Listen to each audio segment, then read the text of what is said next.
It's time to get real. It's time to get raw. It's time to look ourselves in the mirror and come to the resolve that this version of ourself is not going to carry us in the stretch.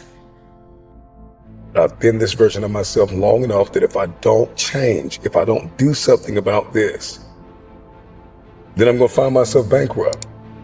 Having that faith, that vulnerability to just see things that are hard to see. You got to get comfortable being uncomfortable. So can you handle the truth? It's a question. And if you can't, then if you see that, then you can say, well, if I'm going to change, I'm going to have to figure out how to deal with that discomfort until the point that I can see what I need to see, then I can change it. So it's the persistence of continuing to do something until you can do it. Can't is not an option. It's either I will or I won't. I can, I know I can, but I will or I won't, you know, and that's the thing. And in some cases, you may try your hardest and you just don't win, or you don't pass a test, or you don't succeed. That's part of life. Understanding it's going to take hard work, discipline, and learning how to work with other people in order to get to the next level. There's not other people that aren't holding you back. Your boss isn't holding you back. Your parents aren't holding you back. Those are excuses. To me, there's no such thing as luck, okay? All luck is preparation meeting opportunity. Plain and simple. Once I realized that I could get better at anything, it dawned on me that how I spend my time is a spiritual consideration. And I didn't want to die with potential that I failed to turn into skill set. That to me, that speaks to me. How much of my potential can I actually turn into skill set and get good at this stuff and push and grow and improve? Like, that to me is just this incredibly intoxicating thing. And waking up every morning with a desire to adapt, with a desire to change. Stand out today. Be different. Become something different. Stop lying to yourself and stand up and become something with worth, something with more than you've ever been. Your goals that you set for yourself, that's your power. Your ambition is your power. It's about how hard you can get hit and keep moving forward. How much you can take and keep moving forward. You have to electrify and get all the things that are necessary within you to start doing the things that you need to do. So when the time comes, you can kick down that door and move towards the possibilities of being the best of who you really are. Learning how to concentrate, learning how to focus in, deciding that you're going to focus to develop your skills. You'll be surprised of the ideas that will come to you, of the people that you'll be able to attract, of the opportunities that you'll be able to see. You'll begin to see things that have been standing there looking you in the face saying, I can't believe this has been here all this time.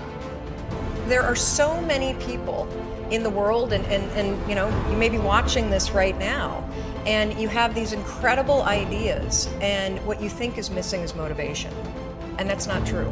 Because the way that our minds are wired, and the fact about human beings, is that we are not designed to do things that are uncomfortable or scary or difficult. Our brains are designed to protect us from those things, because our brains are trying to keep us alive. And in order to change, in order to build a business, in order to be the best parent, the best spouse, to do all those things that you know you want to do with your life, with your work, with your dreams, you're going to have to do things that are difficult, uncertain, or scary, which sets up this problem for all of us. You're never going to feel like it. Why is it so hard to do the little things that would improve my life? Waking up and realizing that I'm never going to feel like doing the things that are tough or difficult or uncertain or scary or new, so I need to stop waiting until I feel like it. And number two, I am one decision away from a totally different marriage, a totally different life, a totally different job, a totally different income. Whatever you don't use, you lose. Lack of use causes loss. On this planet. Maybe not the next one, but on this one. If you tie your arm to your body, leave it there long enough, you'll never use it again. It's over. For the arm. Now, it may not be over, but it's over for the arm. The only way to keep the use of this arm is what? Keep using it. If you quit, you lose. Automatically. They don't bring it up for a vote. You lose automatically when you quit. Now, the same thing that goes for your arm goes for your brain, mentality. The same thing goes for all the human virtues. Ambition, unused, decline. Strong feelings, unused, diminish. It doesn't grow, it diminishes. Faith, unused, decreases. It's a law. Vitality, unused, diminishes. Energy, unused, decreases. The guy says, well, I'm going to save up my energy. You can't do that. That's like trying to save today, put it on the end of the year. See, you can't do that. They'll come take you away. If you don't use today, what? It's lost. The guy says, well, I'll work twice as hard tomorrow to make up for it. See, that's foolish. You could have done that anyway. Today unused is lost.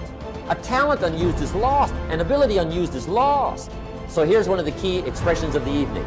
Take a new inventory of yourself. Starting tomorrow, new project. Take a new inventory and make sure that all of your talent and ability and mentality and ingenuity and vitality and strong feelings, faith, courage, make sure that all you've got's being used. Otherwise, you lose.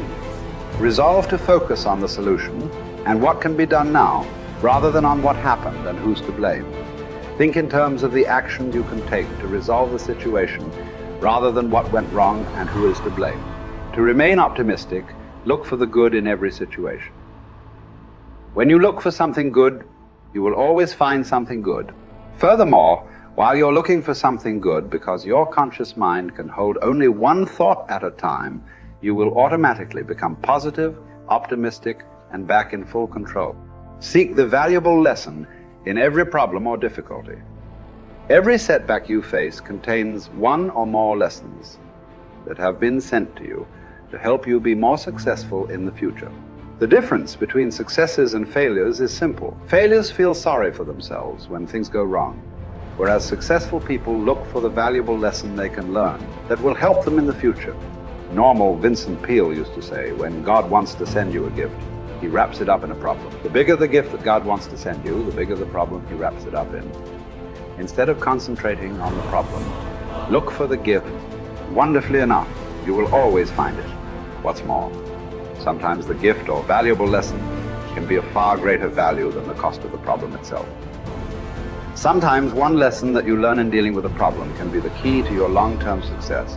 As Napoleon Hill wrote, within every problem or obstacle lays the seed of an equal or greater opportunity or benefit. Your job is to find it. Continually think of yourself as a strong, powerful, resolute person in the face of adversity. In World War, a British general was described by his superiors. There he stands like an iron peg driven into the frozen ground, immovable. Let this be an accurate description of you whenever you face difficulties or problems of any kind. Resolve to stand like an iron peg driven into the frozen ground. When you resolve in advance that you will never give up, your success is virtually guaranteed. In the final analysis, nothing can really stop you but yourself. In life, it doesn't matter how many times you get knocked down. All that matters is how many times you get back up. If you continue to get back up and press onward, you must eventually reach your goal. Each time you exert yourself, disciplined to persist in the face of adversity, you also increase your self-esteem and self-confidence. Then, as your self-esteem increases, you feel stronger, more powerful, and more unstoppable. When you feel better and stronger, you become more capable of persisting the next time, and then the time after that. By disciplining yourself to persist in the face of all adversity, you put your life onto an upward spiral of self-esteem, self-discipline, and persistence, until you eventually become like a force of nature. I think the best way to prove your value is to work, is to learn, is to absorb, to be a sponge. You always want to outwork your potential. You know, as hard as you believe you can work harder than that. And that's what I tried to do when I first came in the league. But, you know, basketball is such a direct competition sport that me coming in at 17, I hated when, like, my teammates would say, you know, I get hit with an elbow, right? Shaq would hit me with an elbow in practice. I always had that extra chip on my shoulder. So, like, every day in practice for me was really trying to annihilate everybody that I was playing against. I wanted to prove you don't need to babysit me. And so it's always that competitive nature, the work ethic, and curiosity.